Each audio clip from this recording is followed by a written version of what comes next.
My name is Emily. I'm 28 years old, and I work as a housekeeper. I never imagined that my life would change because of one sentence my own father screamed at me on Christmas Eve. But it did. I grew up in a small town where everyone knew everyone, where family dinners were loud, messy, and supposed to mean love. My father, Robert, was the kind of man who believed respect came from fear. He worked most of his life at a local factory and believed that as long as he put food on the table, he was always right. My mother passed away when I was 19. After that, everything changed. I became the quiet one in the family, the fixer. The one who didn't argue, didn't complain, didn't ask for much. I moved back into my parents' house after college because my dad said, "Family sticks together." What he really meant was, "You'll do what I say." At 28, I cleaned other people's homes for a living while still living in the house I grew up in. Not because I was lazy, because rent prices were impossible, and my father constantly reminded me that I owed him for staying. Every morning, I'd wake up at 5:30 a.m., put on my uniform, and take the bus across town. I scrubbed floors, folded strangers' laundry, and cleaned kitchens bigger than my entire house. I worked 6 days a week. And every night, I came home to criticism. "You're almost 30, and this is all you do? You should be grateful I let you stay here. Don't forget who owns this house." I kept quiet. I always did. Christmas was supposed to be different. That year, my father invited my aunt, uncle, and cousins over. He wanted a proper family Christmas, his words. He told me to help prepare everything because, according to him, you clean for a living anyway. I spent 3 days deep cleaning the house after work. I decorated, cooked, wrapped gifts, and even used part of my savings to buy extra food because my father complained the table didn't look full enough. By Christmas Eve, I was exhausted. That night, after everyone arrived, things started to go wrong. My cousin spilled red wine on the carpet I had just shampooed that morning. My aunt made a comment about my job, saying, "Housekeeping is nice temporary, right?" Everyone laughed. My father laughed the loudest. I smiled. I always smiled. Then dinner started.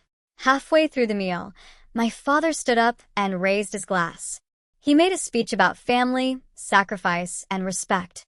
Then he looked straight at me. "And some people," he said loudly, "need to learn that respect is earned, not given."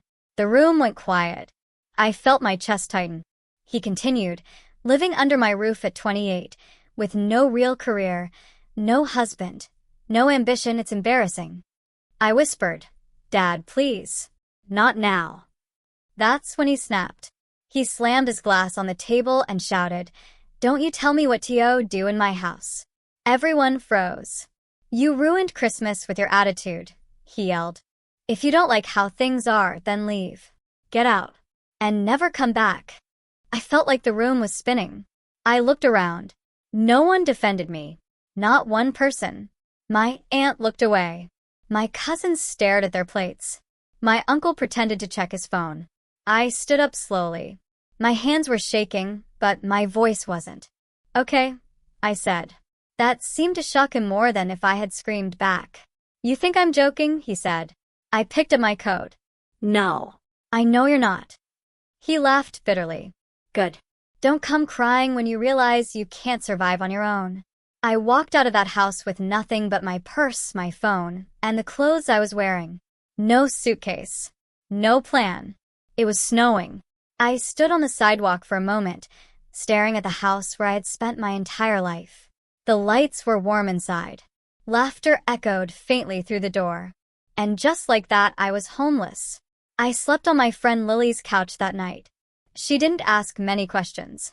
She just handed me a blanket and said, "You're safe here." The next morning, reality hit. I had no car. My father technically owned it, even though I paid for the gas and maintenance. I had no access to my savings account because it was still linked to the family account my father insisted on managing. All I had was my job and my pride. I went to work like nothing had happened. I scrubbed toilets while replaying my father's words over and over in my head. Leave and never come back. So I didn't. Weeks passed. I found a tiny room to rent near one of my regular clients. It barely fit a bed and a dresser, but it was mine. I opened a new bank account in my own name. I picked up extra cleaning jobs in the evenings. I didn't call my father. He didn't call me either. Not on New Year's. Not on my birthday. The silence hurt, but it also healed something inside me. For the first time in my life, I wasn't walking on eggshells. Then, 3 weeks after Christmas, my phone rang. It was my father. I stared at the screen for a long time before answering. "What?" I said quietly. His voice was different. Softer. Confused. "Why did you stop coming home?" he asked. "Why didn't you try to talk to me?" I almost laughed. That was when I realized something important. He didn't miss me. He missed control.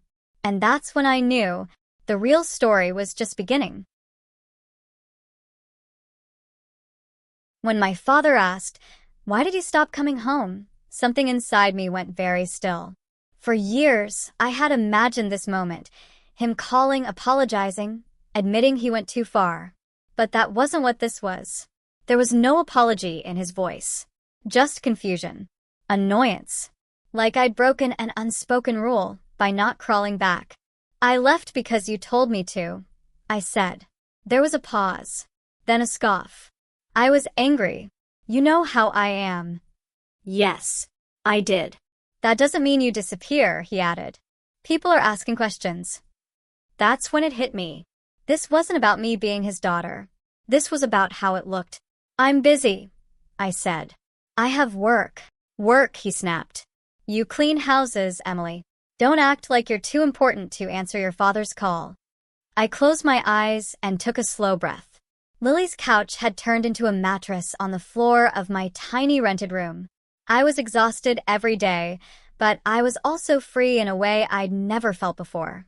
"I'm hanging up," I said. Before he could respond, I ended the call.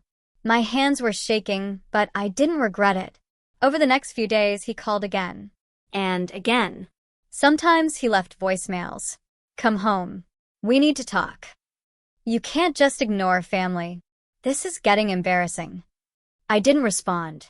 What he didn't know was that my life had quietly started to change. One of my regular clients, Mrs. Henderson, noticed how tired I looked one morning. She was a retired lawyer, sharp-eyed and kind in a no-nonsense way. "You look like someone who's been carrying too much," she said.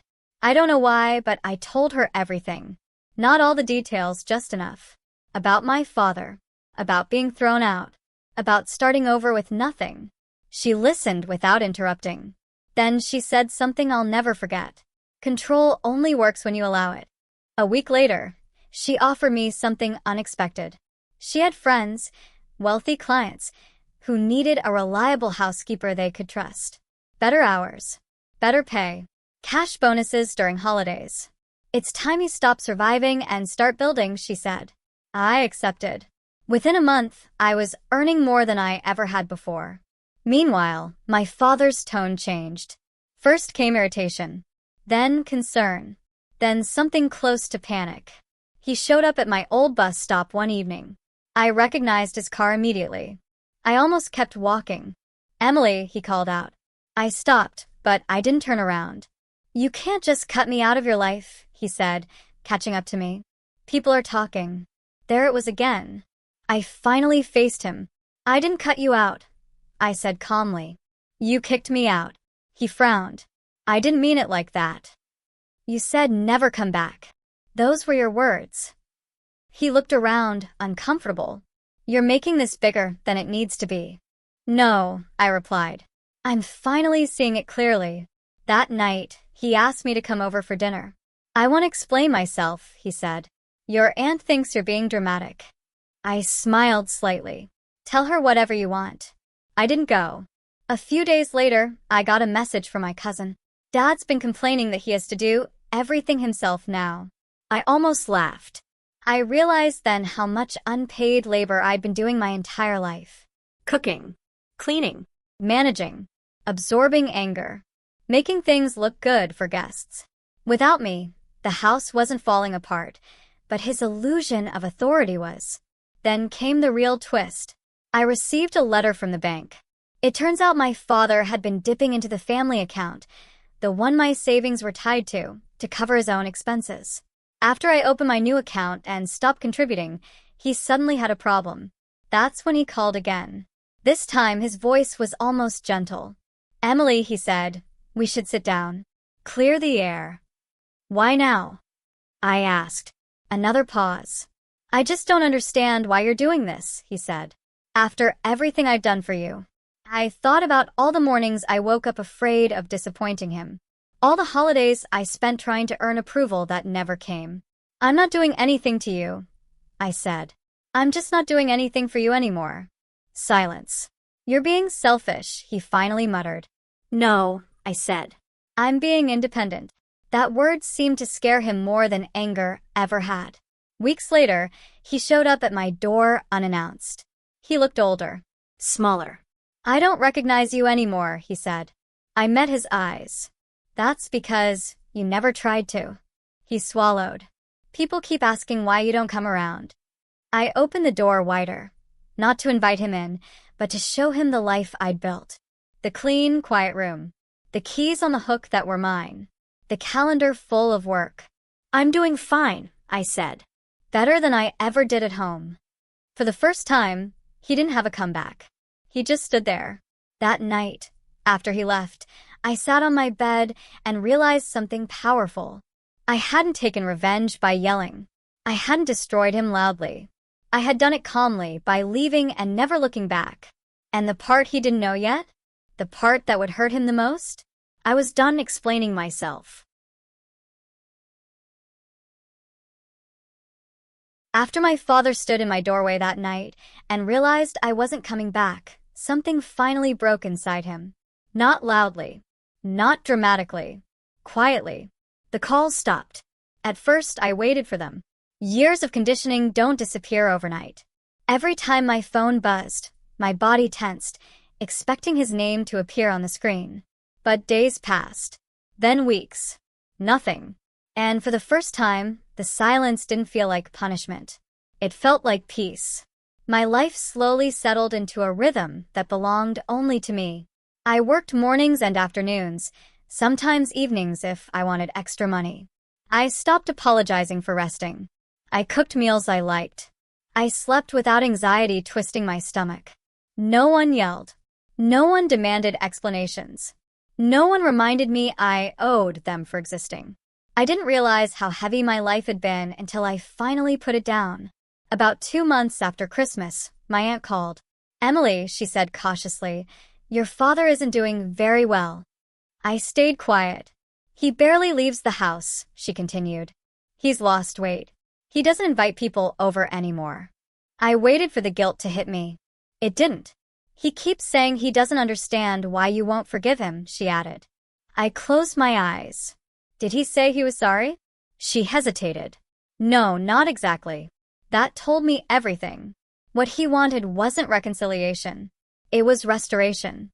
He wanted things to go back to how they were, him in control, me absorbing the damage quietly. That version of me no longer existed. Spring arrived, and with it came something I never thought I'd have. Stability. One of my clients referred me to a property management company that needed a full-time cleaner. Benefits. Paid time off. A real contract. I signed it with shaking hands. For the first time, my future felt solid. Then one afternoon, I saw my father's name on my phone. I didn't answer. A minute later, a text came through. "Can we talk?" Not to argue, just to talk. I stared at the screen for a long time. I didn't owe him anything. Not my time. Not my forgiveness. Not my presence. But I owed myself closure. We met at a small cafe near the bus stop. Neutral ground. No home field advantage for either of us. He looked different. Smaller. Older. Tired in a way I'd never seen before. He stood when I approached, unsure whether to hug me. I didn't move. He sat back down. For a moment, neither of us spoke. "I didn't realize how hard things would be without you," he finally said. I wrapped my hands around my coffee cup. "That's not an apology." He winced. "I didn't realize how much you did," he tried again.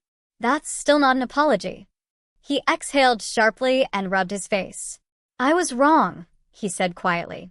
I waited. I was wrong to humiliate you. Wrong to throw you out.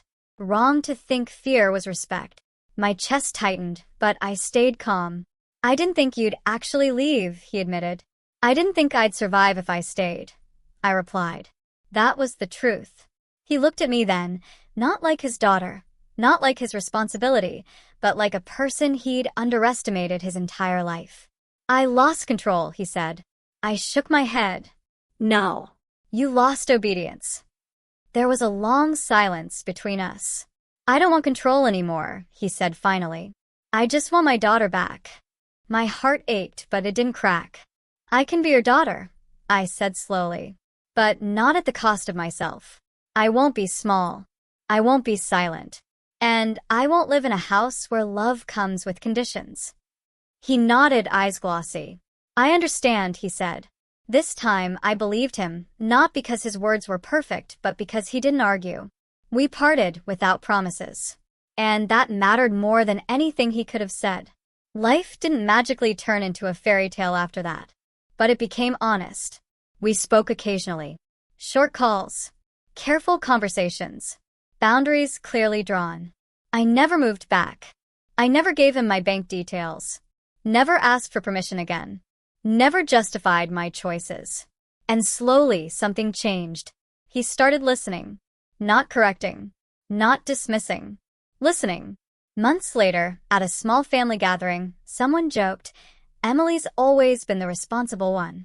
My father didn't laugh. He said, she didn't have a choice. I made sure of that. The room went quiet. And for the first time in my life, he owned the truth out loud. I realized then that revenge doesn't always look like destruction. Sometimes it looks like growth so undeniable that the people who tried to break you are forced to face themselves. The night my father screamed, leave and never come back, he thought he was teaching me a lesson. What he actually did was give me permission. Permission to walk away. Permission to rebuild. Permission to become someone he could no longer control. I didn't destroy him with anger. I destroyed his power by refusing to return to it. And that was enough.